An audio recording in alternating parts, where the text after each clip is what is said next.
Ceci est un livre audio autogénéré par Google. Introduction.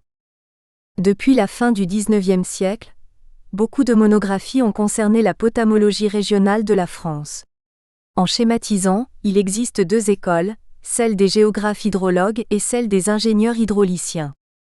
Les premiers ont pris le parti d'analyser statistiquement et de représenter graphiquement les variations des écoulements moyens, débit annuel moyen et débit mensuel ou saisonnier moyen.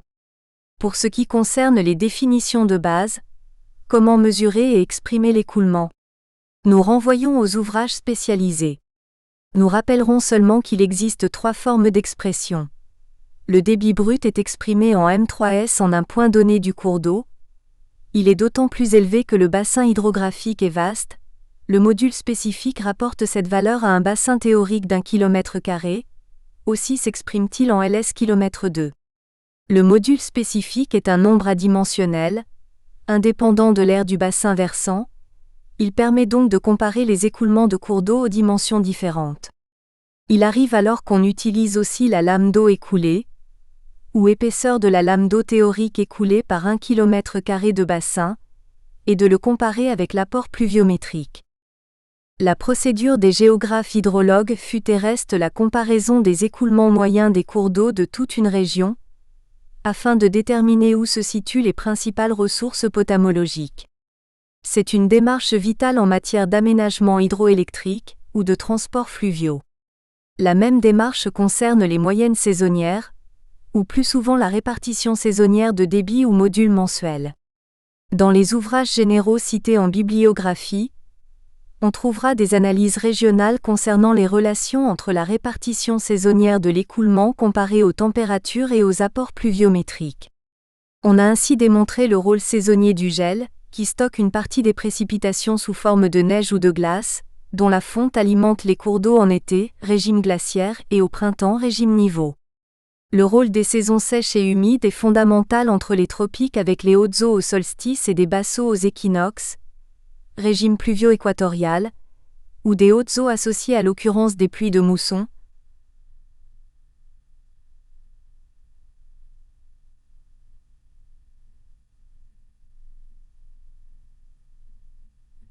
régime pluvial tropical. Enfin, pluie et température peuvent se contrarier. Sous les moyennes latitudes littorales, on oppose les hautes eaux hivernales d'origine pluviale et les basses eaux estivales, fruits de l'évaporation, régime pluvio accent aigu vaporal. Enfin, les géographes se sont aussi penchés sur les variations interannuelles des mêmes moyennes. Les régimes, par exemple, ne se reproduisent pas exactement chaque année. Le régime n'est qu'une moyenne des situations individuelles variables dans le temps. Ainsi, pour ce qui concerne la France et globalement l'ensemble de l'Europe occidentale, les moyennes annuelles, estivales et hivernales, montrent que les écoulements font l'objet de variations cycliques. Un fleuve réagit à son environnement. Variation des pluies et des températures, modification des paysages, mise en culture, reboisement ou déboisement.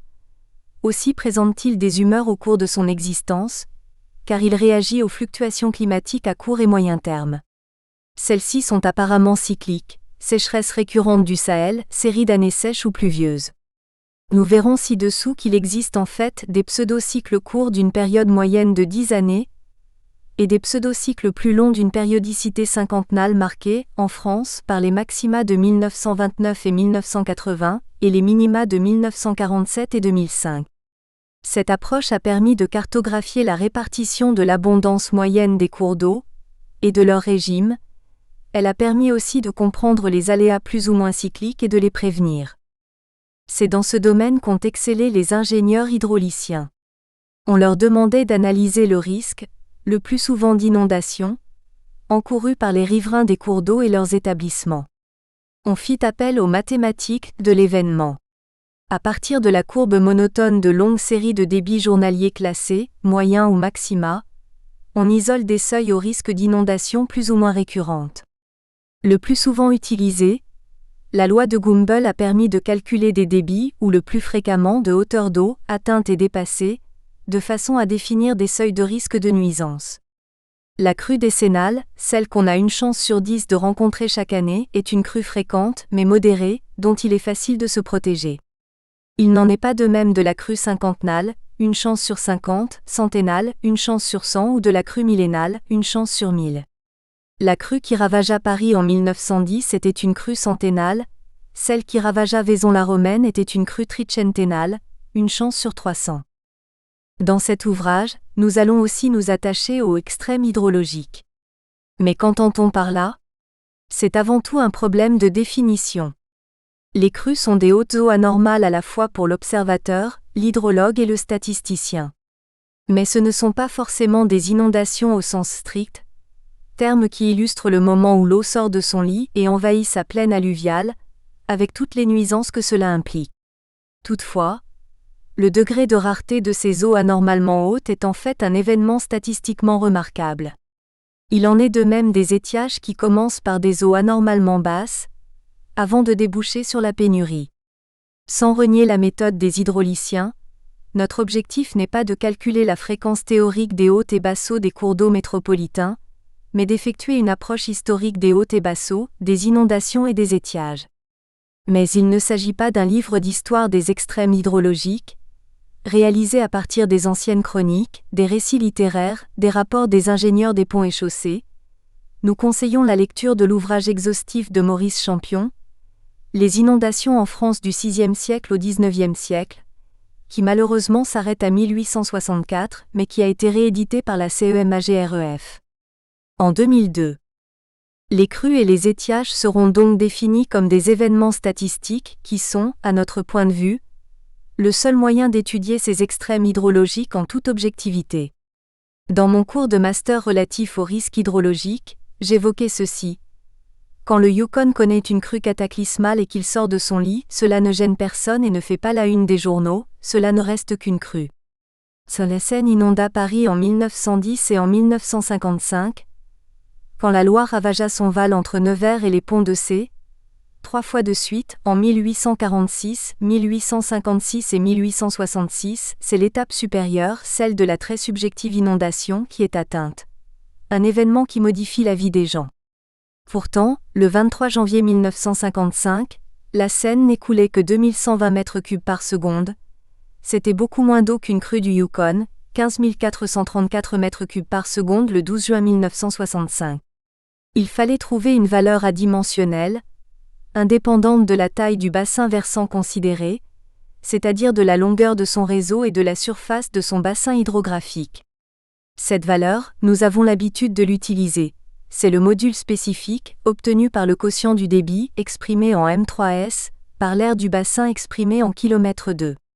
Ce quotient peut être très faible pour les écoulements les plus bas. Aussi on le multiplie par 1000 pour l'exprimer en LS, km². Ainsi, à Paris, la Seine draine un bassin de 273 km².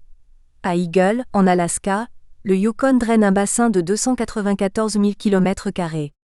En 1910, à Paris, le module spécifique de la Seine monta à 7766 litres km², et celui du Yukon à Eagle était de 52 litres km² seulement. Ces valeurs se passent de commentaires, et bien souvent ce sont les organismes fluviaux au drainage le plus faible qui ont les modules spécifiques les plus élevés. En France, le module spécifique moyen de la rive, à Bourdoisan, dont le drainage n'est que de 9 km², est de 328,4 litres km², moyenne calculée entre 1905 et 1990. La Banque Hydro a mis en ligne les données concernant 2422 jaugeages. L'aire médiane de ces derniers est de 209 km², avec un module de 12,2 litres km², et 50% d'entre eux ont une aire comprise entre 98 et 743 km². Le module spécifique moyen y est compris entre 80,4 ls km² sur le saison à Licateret, 196 km², dans les Pyrénées-Atlantiques, et 0,3 ls km² sur la vallée de Bons à Montboissier dans l'Eure, 203 km². À l'évidence, une crue ou un étiage sur ces deux cours d'eau ne donnera pas le même module, mais pourra prendre la même valeur en matière de risque. Il fallait enfin utiliser une méthode homogène et applicable à tous les bassins versants. Nous avons retenu et appliqué une méthode statistique, permettant de calculer des seuils séparant des classes de modules définissant chacun une situation de crue ou d'étiage. Elle sera expliquée dans le chapitre suivant, à partir d'un exemple concret, celui de la Charente à Cognac. Mais, en bref, à partir de l'analyse statistique des courbes monotones des débits journaliers connus sur la plus longue période possible et classés, il est possible de relever la présence d'ensembles de modules extrêmes correspondant à des niveaux de crue et d'étiage. Ensuite, pour chacune des années de la série de données, nous calculons la fréquence d'apparition de ces classes de modules. Il doit apparaître logique que nous allons y découvrir des années à crue et des années à étiage, et que ces années, à l'image des modules moyens, feront l'objet de pseudocycles. Mais le principal intérêt de la procédure est de dater et de quantifier d'éventuelles modifications au cours du XXe siècle. En effet, les cours d'eau n'ont pas eu à subir que les conséquences du dérèglement climatique global, leurs écoulements extrêmes sont aussi le reflet des aménagements humains. Certains avaient pour objectif de soutenir les étiages et ou décréter les hautes eaux. D'autres avaient des objectifs totalement différents, mais les conséquences hydrologiques ont parfois été inattendues. C'est pourquoi nous nous attacherons surtout aux plus grands bassins hydrographiques français, et les cas de la Seine, de la Loire, de la Garonne, de la Dordogne, de l'Adour et du Rhône feront l'objet de véritables monographies. Premier chapitre, concepts et méthodes d'analyse des extrêmes hydrologiques. Dans beaucoup de monographies concernant la potamologie régionale, les auteurs se limitent à l'analyse statistique des moyennes annuelles et saisonnières. La distribution chronologique de ces moyennes permet toutefois de révéler l'occurrence de variations interannuelles des débits et d'illustrer la récurrence de variations plus ou moins cycliques de l'écoulement. Elles permettent aussi de déterminer les disponibilités hydrologiques des différentes régions françaises, que ce soit dans le temps et dans l'espace. Toutefois, un fleuve fonctionne comme un être vivant, il est approvisionné par de l'eau d'origine atmosphérique, pluie ou neige, mais il en consomme par infiltration et surtout par évapotranspiration. Il lui arrive aussi d'avoir des phases de paroxysme, autant par excès les crues que par défaut les étiages. En réalité, il est le reflet de la réaction de sa structure hydrologique, aux fluctuations climatiques à court et moyen terme, comme aux accidents météorologiques, averses brutales ou sécheresses prolongées. Rien qu'au travers des moyennes, on observerait des pseudocycles courts d'une période moyenne de 10 années et des pseudocycles plus longs d'une périodicité cinquantennale marquée, pour le XXe siècle par les maxima de 1929 et 1980 et les minima de 1947 et 2005. Comment analyser scientifiquement l'occurrence des hautes et des basses eaux? Nous en avons évoqué le principe dans l'introduction, mais rappelons que Maurice Pardet et Gaston Réméniéra avaient en leur temps défini des débits caractéristiques à partir de quantiles relevés sur les courbes de modules classés. Pour une année donnée, les plus fortes crues dépasseraient le débit caractéristique maximum ou DC10, et elles n'apparaissent que 10 jours par an. Les crues moyennes sont définies par le débit caractéristique de 30 jours ou DC30. Plus fréquentes, elles apparaissent 30 jours dans l'année. Les étiages sont, quant à eux, définis selon le même processus. On distingue le débit caractéristique de 9 mois ou DC270. Un débit dépassé 270 jours par an, ou non atteint pendant 95 jours. Ce débit annoncerait les basses eaux qui se trouveraient alors définies par le débit caractéristique d'étiage, ou DC355, un débit rare et faible, dépassé 355 jours par an, ou non atteint 5 jours seulement. Dans l'esprit de leurs initiateurs, ces seuils sont caractéristiques d'une année donnée. Élevé lors des années d'abondance, le 610 est plus faible au cours des pulsations sèches. Mais on peut aussi appréhender ces seuils en matière de fréquence. Le DC10, de fréquence égale 0,027, désigne une occurrence de 2,7 chances sur 100. Le DC30, de fréquence égale 0,082, désigne une occurrence de 8 chances sur 100. Le DC270, de fréquence égale 0,75, désigne une occurrence de 75 chances sur 100. Le DC355, de fréquence 0,97, désigne une occurrence de 97 chances sur 100. Les crues et les étiages seraient alors définis par leur fréquence pluriannuelle. Les crues rares concernent les 2,7% des débits ou modules les plus élevés. Le seuil inférieur prend alors le nom de DC10. Les crues plus fréquentes concernent les 8% des débits ou modules les plus élevés. Le seuil inférieur porte le nom de DC30. Les étiages les moins creusés ont été dépassés par 75% des débits et concernent donc les 25% inférieurs de la série. Le seuil supérieur prend le nom de DC270. Les étiages les plus creusés ont été dépassés par 97% des débits, et ils concernent les 3% inférieurs de la série. Leur seuil supérieur porte le nom de DC355. Nous n'avons pas repris cette méthode, ou plus exactement nous l'avons affinée. Mais tout au cours de ce chapitre, les crues et les étiages seront définis comme des événements statistiques, à notre point de vue, le seul moyen d'étudier les extrêmes en toute objectivité. À partir des définitions de Maurice Pardet et Gaston Réméniéra, crues et étiages apparaissent comme des événements statistiques, dont on repère l'occurrence sur de longues séries de données classées. Toutefois, il existe un concept hydrologique de la crue comme de l'étiage. La première est une forme de dysréisme avec exaspération du ruissellement sur des sols saturés. La seconde est au contraire la conséquence d'une déficience pluviométrique de longue durée et un écoulement qui n'est plus assuré que par le tarissement des réserves. Le mécanisme des extrêmes hydrologiques. Rappelons le mécanisme général de l'écoulement fluvial, défini par l'égalité suivante. Où l'apport pluviométrique P constitue un actif qui va se répartir entre l'évapotranspiration réelle ETR, l'écoulement souterrain QST issu des pluies infiltrées vers les nappes et assuré par les sources, et un écoulement rapide de crue QRC fruit du ruissellement à la surface du sol.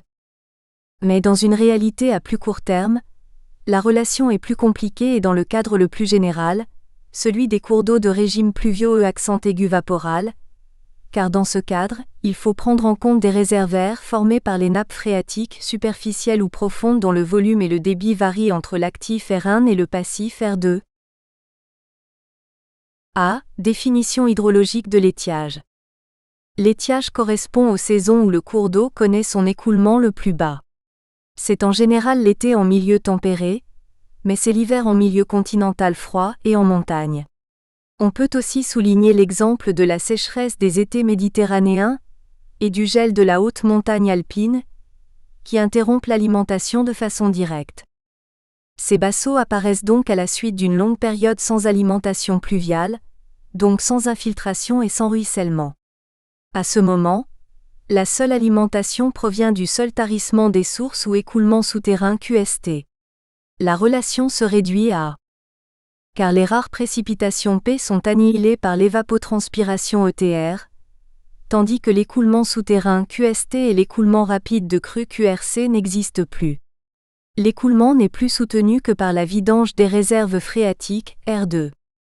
En régime méditerranéen et sur les oueds, les réserves se tarissent et l'écoulement aboutit alors à la sec.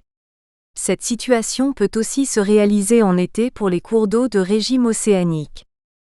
Pour les cours d'eau de régime nival et glaciaire, les bassaux se réalisent en saison froide quand les précipitations sont solides.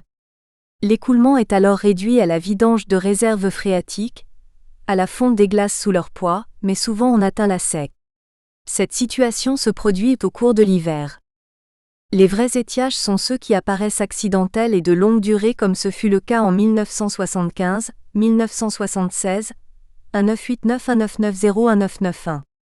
Sur la Loire à Tours, le DCE moyenne cinquantenaire fut atteint dès le mois de mai en 1990, 1991 et même 1992. Puis il est réapparu en avril 1997. On en connaît la cause. Les pluies d'hiver n'ont pas eu lieu et les nappes souterraines ne se sont pas reconstituées. Ces étiages correspondent à des fluctuations du front polaire mal connues et qui se répètent de façon intermittente. Par exemple en Europe occidentale, des suites d'hivers secs se sont produites de 1900 à 1909, de 1919 à 1925, de 1942 à 1949, de 1969 à 1976, de 1989 à 1993. B. Définition hydrologique de la crue. La crue correspond aux saisons où le cours d'eau connaît son écoulement le plus élevé. Ces hautes eaux sont consécutives à un afflux pluviométrique qui accroît l'actif dans la relation. Elles provoquent un écoulement rapide de crue QRC qui s'emballe et tourne au dysréisme. En domaine océanique, le processus est souvent associé à la réduction de l'évaporation, aussi est-il plus fréquent en hiver. Sans entrer dans le catastrophisme de l'explosion d'un barrage, les hautes eaux sont naturellement le fruit de la fonte rapide des neiges dans les régions de montagne. Enfin, on utilise le terme de crue qui vient de croître, traduisant une augmentation anormale du débit. En matière d'hydrologie, la crue est un aléa réalisé quand le débit dépasse un certain seuil. Quand l'eau atteint des établissements humains, on parle d'inondation, qui est un terme d'assurance, d'aménagement, et qui fait appel à une autre notion, le risque. La crue peut avoir plusieurs origines. La débâcle nivale brutale dans les Alpes, le Massif central et les Pyrénées génèrent des crues de printemps. Il faut évoquer notamment des coups de fön responsables de nombreuses crues catastrophiques. Les averses méditerranéennes d'automne sont connues pour leurs effets dévastateurs par ruissellement sur des pentes dépourvues de végétation protectrice.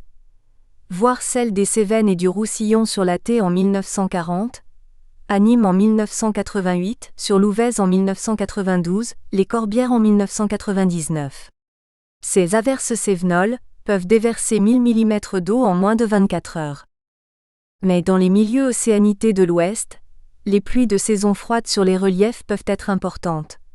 Le Limousin responsable des inondations de la Charente en 1982, 1995, 2000, les Ardennes et les Vosges, responsables des crues de la Moselle et de la Meuse, dont l'inondation de Charleville-Mézières en 1994. Enfin, il est des cas purement accidentels. Le 2 décembre 1959, le barrage du Malpasset, construit sur la rivière Eyrieux dans le département du Var, céda et déversa 50 106 de M3 d'eau sur la ville de Fréjus. On retiendra deux exemples. Le climat, la morphologie et l'hydrogéologie de la Seine sont homogènes. À l'inverse, les affluents Yonne, Petit et Grand Morin, Marne, Loing, ont des bassins de superficie différentes avec un réseau hydrographique également de longueurs diverses. Une seule averse généralisée sur le bassin parisien n'entraînera pas une seule onde de crue, mais une série d'intumescences sans gravité.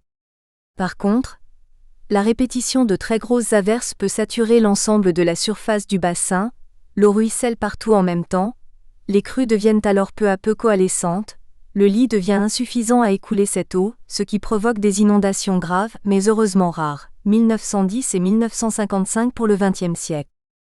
La crue de la Loire en 1856 était du même type. Ici les affluents sont issus du Massif central méditerranéen, Haute-Loire et Haute-Allier, du Limousin océanique, Creuse, Vienne, Cher et des collines du Perche, Mayenne et Sarthe. Il est très rare que les pluies s'y conjuguent, mais au printemps de 1856, le Massif central connut des pluies océaniques et méditerranéennes violentes qui entraînèrent la fonte des neiges, alors que le Perche très arrosé voyait s'enfler la Sarthe et la Mayenne. Une onde de crue, 10 à 12 mètres au-dessus de l'étiage, déboucha du Massif central, entretenu par la crue des affluents du Perche et du Limousin. Ces crues ligériennes seraient d'apparition assez récente et ne sont relatées qu'à partir du XIV-XVe siècle. Elles accentuèrent leur fréquence et leur amplitude au XVIe siècle.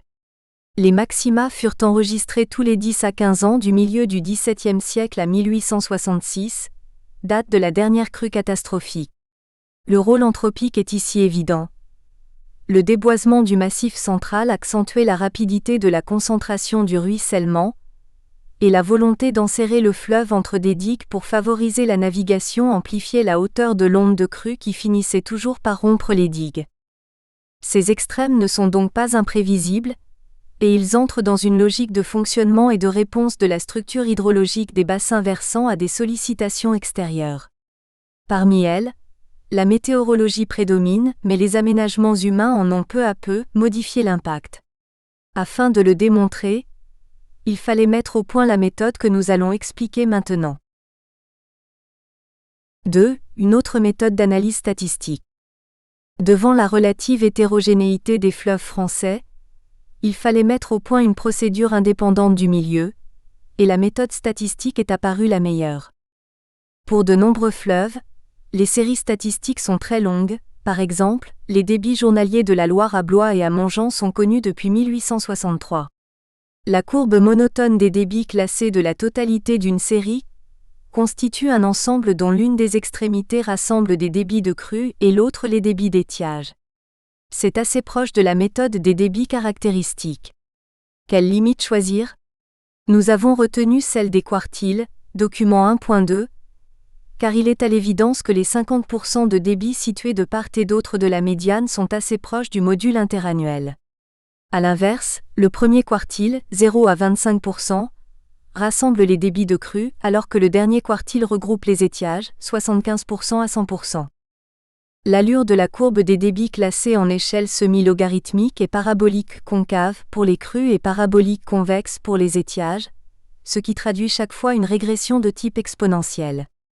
Chacun des deux quartiles sera discrétisé en 4 classes réparties selon une progression géométrique, entre le premier quartile, 25% et le maximum m pour les crues, et le quatrième quartile, 75% et le minimum m pour les étiages.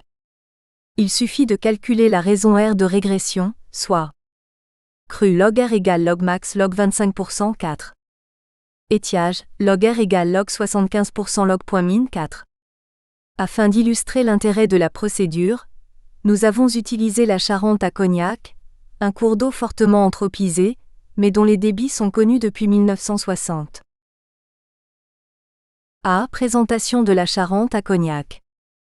À l'aval d'un bassin versant de 4630 km², deux paysages géologiques se partagent le bassin versant, le socle hercynien en Charente-Limousine, 915 km², et la sédimentation mésozoïque en Angoumois, 3715 km².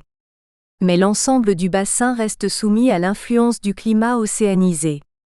Le régime de la Charente serait pluvio-e-accent-aigu-vaporal océanique, avec des hautes eaux hivernales et des basses eaux en fin d'été. Mais la répartition chronologique des modules moyens annuels traduit simultanément l'influence de la nature et des hommes. Document 1.1. Nous retrouvons une répartition observée sur l'ensemble du territoire.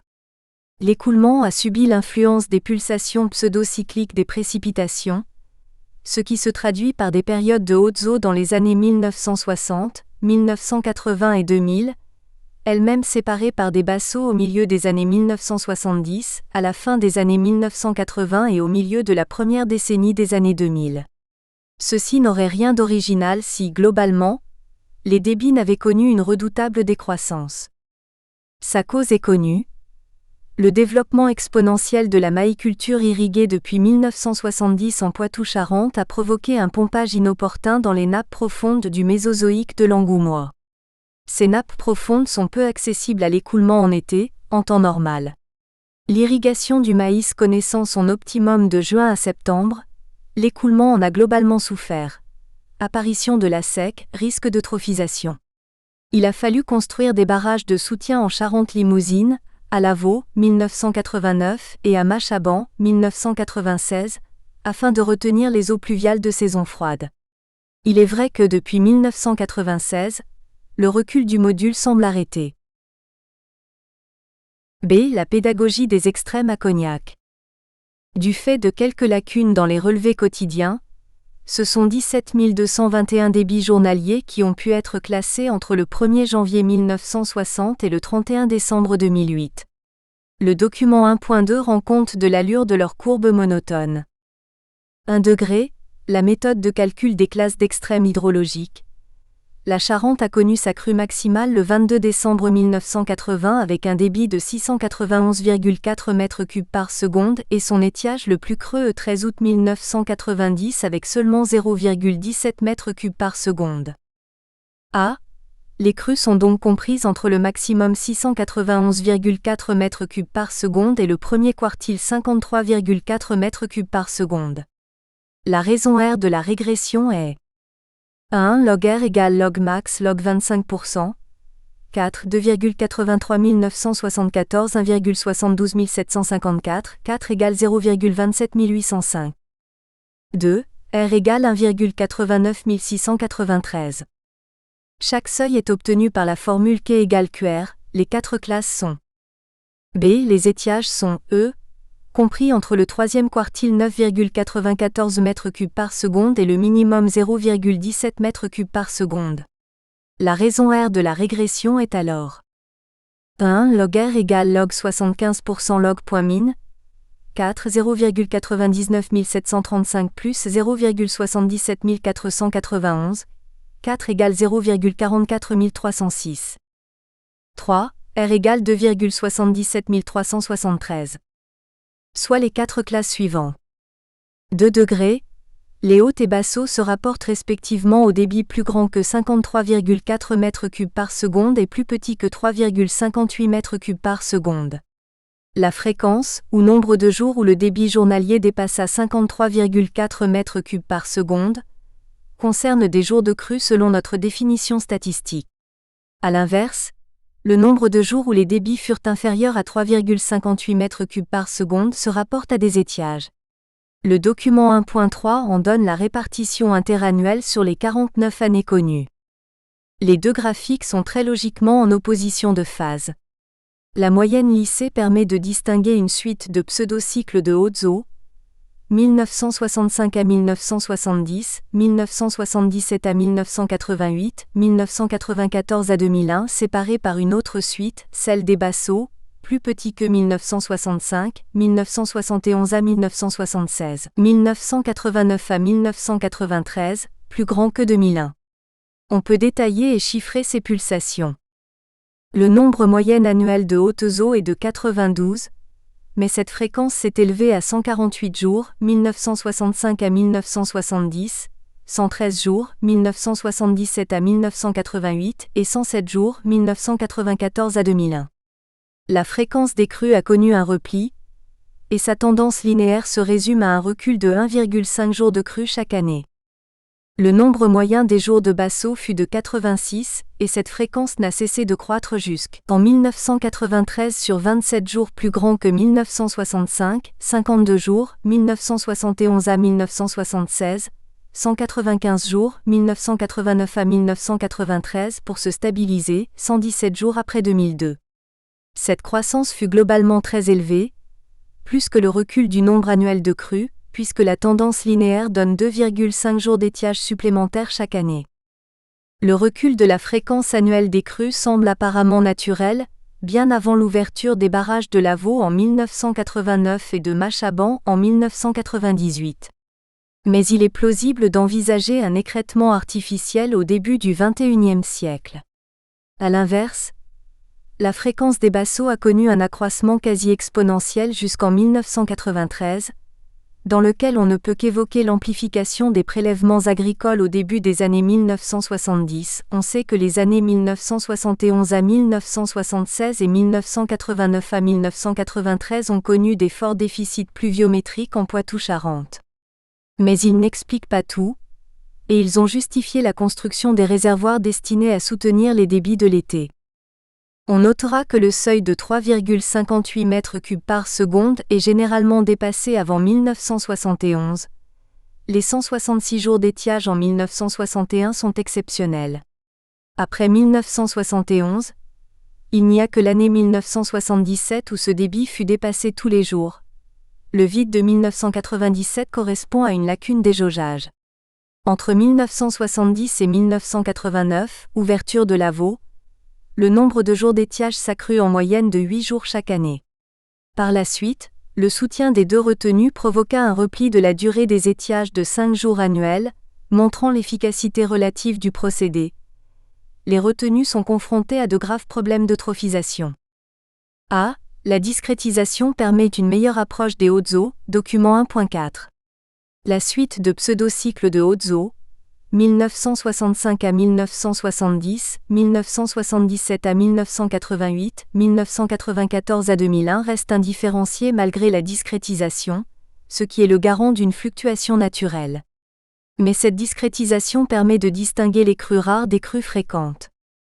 Les crues de classe 1, 53,4 m3 par seconde plus grand que 101,3 m3 par seconde, ne sont que de modestes hautes eaux dont la fréquence fut plus élevée dans les années 1960 à 1970, 100 jours an, du fait d'hivers longs et pluvieux sur la région. Les crues de classe 2, 101,3 m3 par seconde plus grand que 192,1 m3 par seconde, seraient plus représentatives et bien soulignées au sein des pseudocycles, dont les années 1960 et les années 1980.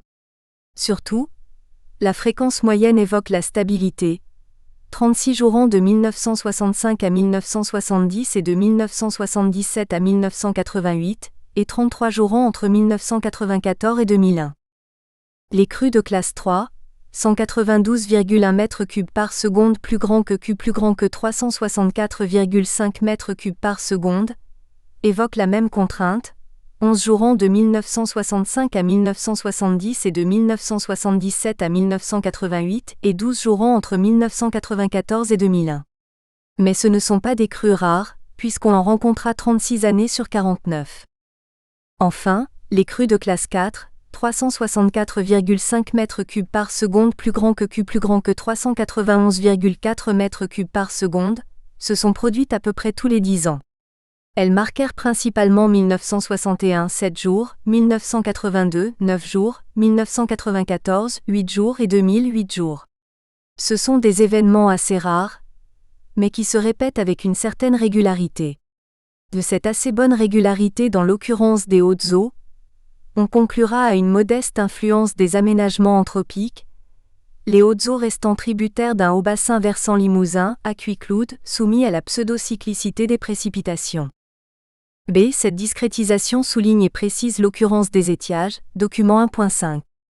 Certes, il faut reconnaître la présence des pseudocycles secs, plus petits que 1965, 1971 à 1976, 1989 à 1993, plus grands que 2001. Les étiages de classe 1, 9,94 m3 par seconde plus grand que 3,58 m3 par seconde, ont fortement tendance à lisser cette répartition du fait de l'accroissement presque régulier de leur fréquence, lequel est de près de 2 jours an. Si on repère des années de crise, 1961, 1978, 79, 80, 19, 88, 89, 90, 1992, 2004, elles sont noyées dans la progression. Les étiages de classe 2, 3,58 m3 par seconde plus grand que 1,29 m3 par seconde, affinent la brutalité de l'accentuation de la durée des basses eaux au sein de pulsations naturelles négatives. Nous voyons bien les années des grands étiages, reconnus sur tous les cours d'eau régionaux. 1961, 14 jours, 1976, 35 jours, 1989, 122 jours. Mais la croissance de la durée annuelle est d'1 jour tous les 2 ans, avec une répartition bien ciblée. L'apparition de la maïculture et l'achèvement de Machaban.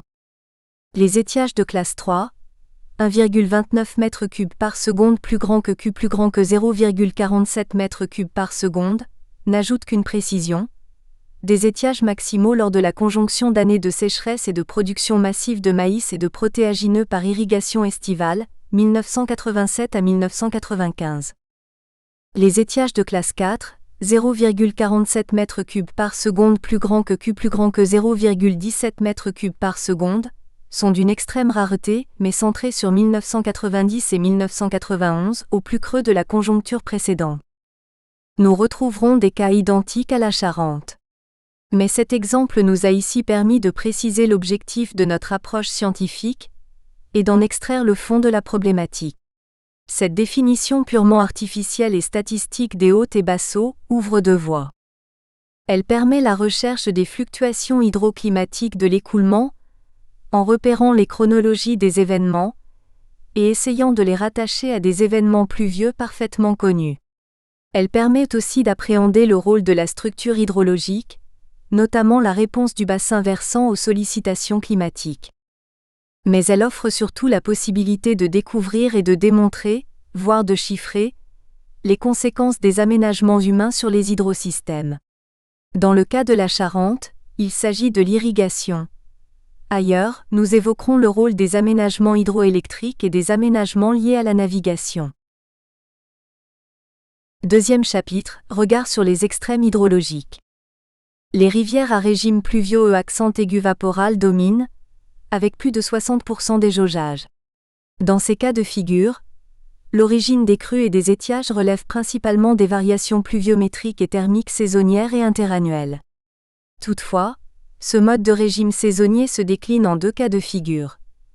Les cours d'eau de régime pluvio accent aigu vaporal océanique, généralement plus pondérés, et ceux de régime pluvio accent aigu vaporal méditerranéen, très immodérés, du fait de la sécheresse estivale et du risque d'occurrence d'averses orageuses de type cévenol.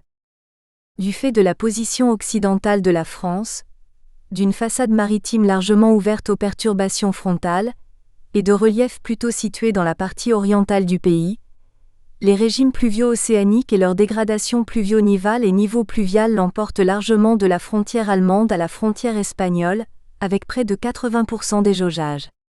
La forme méditerranéenne ne concerne que 12% des jaugeages, surtout pluvio-niveau, et le reste se partage entre les rétentions nivales et glaciaires et l'influence d'un sous-sol karstique. Le rôle de la neige y reste dominant. Le mode d'écoulement pluvio-accent-aigu-vaporal océanique concerne plus particulièrement les cours d'eau du bassin de Paris, qui se dirigent vers la Seine, la Loire, l'Escaut ou la Somme. Il concerne aussi les cours d'eau aquitains, dont certains connaissent des nuances nivales, du fait de leur origine pyrénéenne. Cette influence de la neige est particulièrement importante le long de l'arc méditerranéen, où le régime purement pluvio-accent-aigu-vaporal méditerranéen est somme toute assez limité, du fait de la présence de hautes montagnes, Pyrénées-Orientales, Cévennes et Alpes du Sud. Mais ces cours d'eau ont au cours des siècles été le lieu d'aménagements importants. On les a canalisés pour la navigation, on les a parfois harnachés d'usines hydroélectriques de basse chute et au fil de l'eau. Depuis peu, on les a équipés de moyens de lutte contre leurs extrêmes hydrologiques. C'est ce que nous venons d'observer et d'analyser sur la Charente. Cette anthropisation de l'écoulement est très particulière à la Seine, à la Loire, à la Dordogne et à la Garonne. Aussi ces fleuves feront-ils l'objet de monographies particulières et ne seront pas traités dans ce chapitre. Extrême des cours d'eau pluvio-évaporo-océaniques.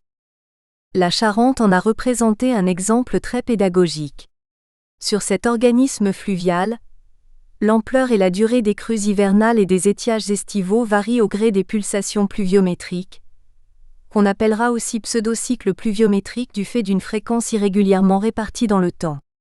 Mais les aménagements agricoles ont ici accentué la durée des bassaux, au point qu'il a fallu construire des réservoirs pour redistribuer en été l'eau retenue mise en réserve en hiver.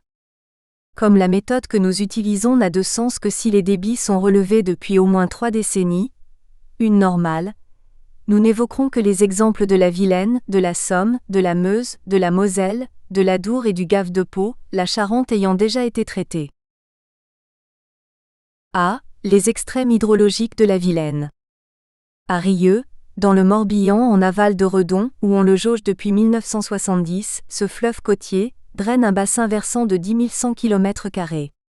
Dans les collines de Juvigné, département de la Mayenne, sa source n'est qu'à 153 mètres d'altitude, à plus de 200 km de l'Atlantique, ce qui en fait un exemple parfait de cours d'eau océanique de massif ancien, document 2.1a.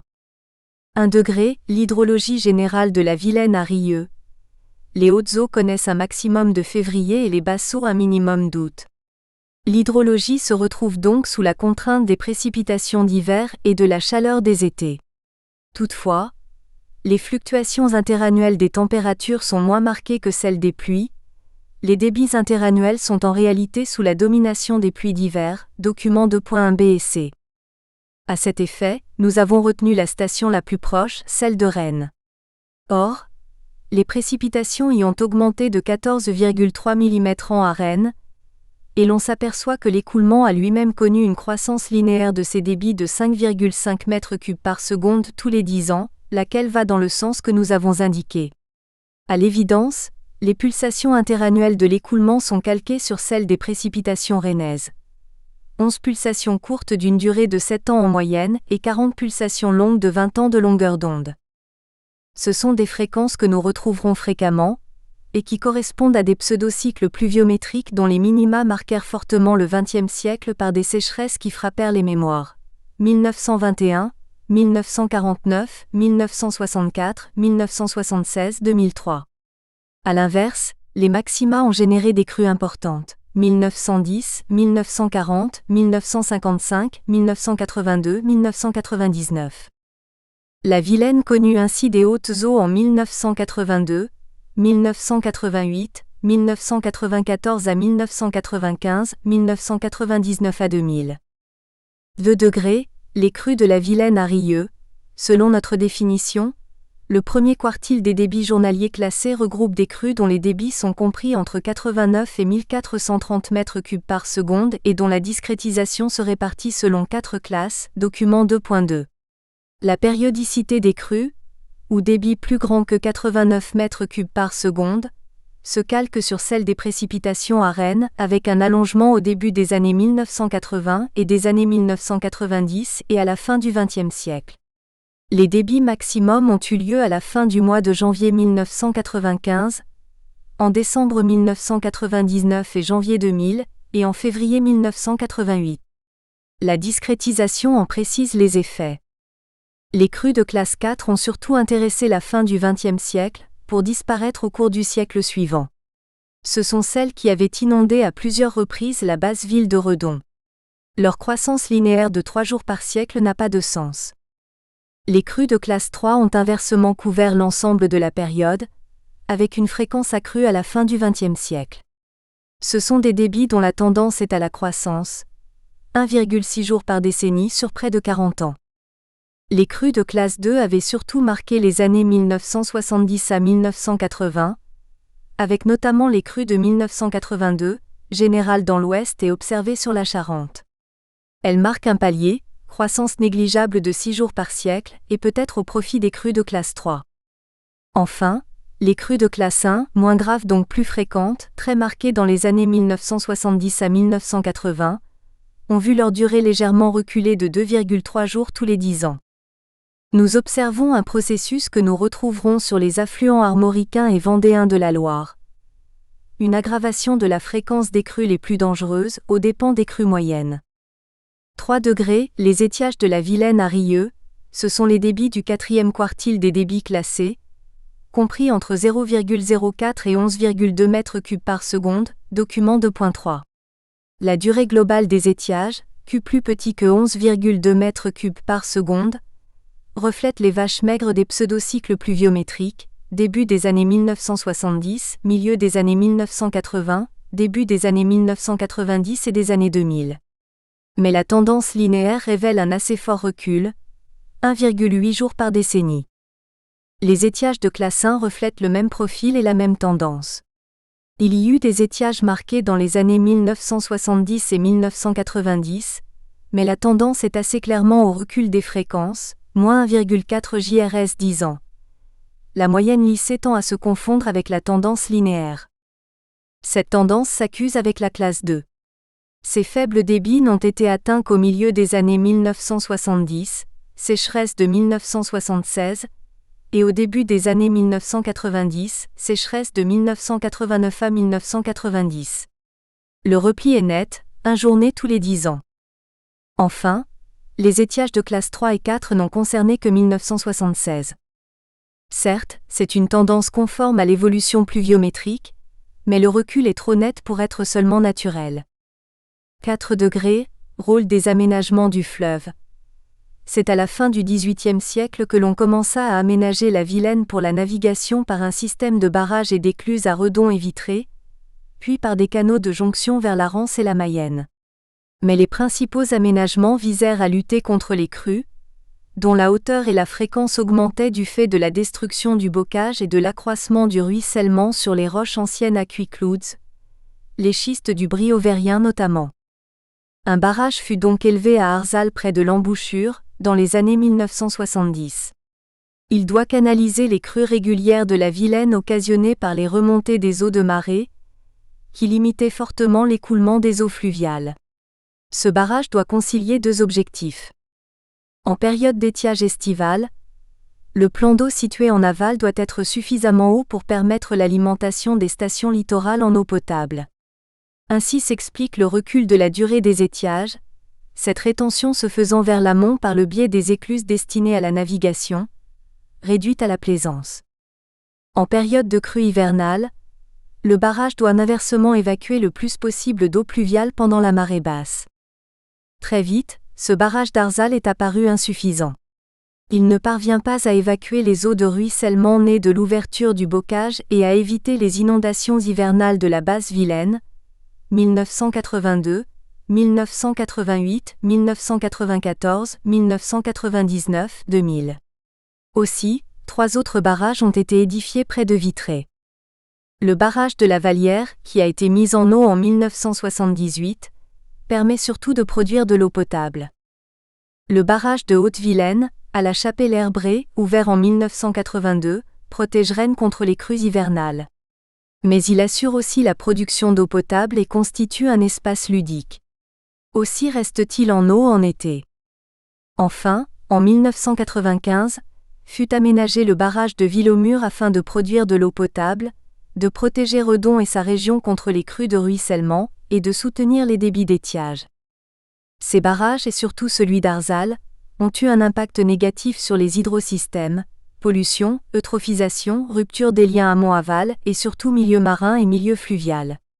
Mais à l'évidence, les crues les plus graves, celles de la classe 4, ont été jugulées au profit de la durée des crues de rang inférieur. De même, les plus forts étiages ont été éliminés. En dehors des aspects écologiques, nous avons ici l'exemple d'un aménagement efficace du seul point de vue hydrologique. B. Les extrêmes hydrologiques de la Somme. Cet autre fleuve côtier de régime pluvio-accent-aigu-vaporal océanique possède une hydrologie pourtant très différente du précédent. Le coefficient de pondération de la Vilaine à Rieux est de 19,3. Celui de la Somme à Abbeville n'est que de 1,6. La Vilaine est immodérée, la Somme est fortement pondérée. Il est vrai que le nom celte était Samara, de Somme égale tranquille et de Ar ou Ar qui signifie rivière et vallée. Cela s'explique par le contexte lithologique et topographique.